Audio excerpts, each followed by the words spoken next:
পৃথিবীতে সব কিছুই হচ্ছে বুদ্ধির খেলা। বুদ্ধিহীন পৃথিবীতে কোনো কিছুরই কোনো মূল্য নেই। পরিশ্রম আপনাকে সৌভাগ্য এনে দেবে, কিন্তু সেটা যদি হয় বুদ্ধির পরিশ্রম, জ্ঞান বিবেকের পরিশ্রম। শুধুমাত্র বলদের মতো বদলা দিলেই আপনি জীবনে সাকসেস হবেন না, যদি বুদ্ধির প্রয়োগ না করেন। একটি এক্সাম্পল দিই,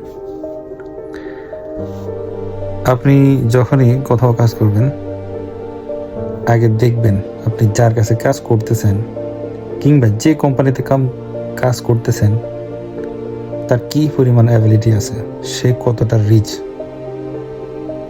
সে আপনাকে কি দিতে পারবে, ইভেন আপনি কি পাবেন তার কাছ থেকে, তার চিন্তা ভাবনা কেমন, এইসব কিছু বিবেচনা করে কাজ করবেন। নিজের চাইতে গরিব কারো কাছে কখনো কাজ করবেন না। সব সময় কাজ করবেন আপনার চাইতে অধিক অধিক ধনী কারো কাছে।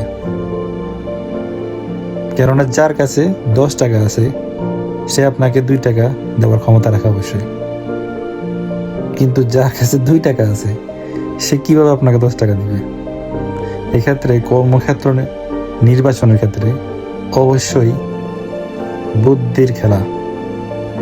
পৃথিবীতে শুধু কর্মক্ষেত্র নয়, সব কিছুতে এই ব্রেন ইউজ করতে হবে, যেটা আপনাকে উপরওয়ালা ফ্রিতে দিয়ে দিয়েছে আর বলছে যে এটা ইউজ করো। আর এটা যারা ইউজ করবে না তারা হবে ফেলিয়ার, বেওকুফ। ভালো থাকবেন, আজকে এ পর্যন্ত।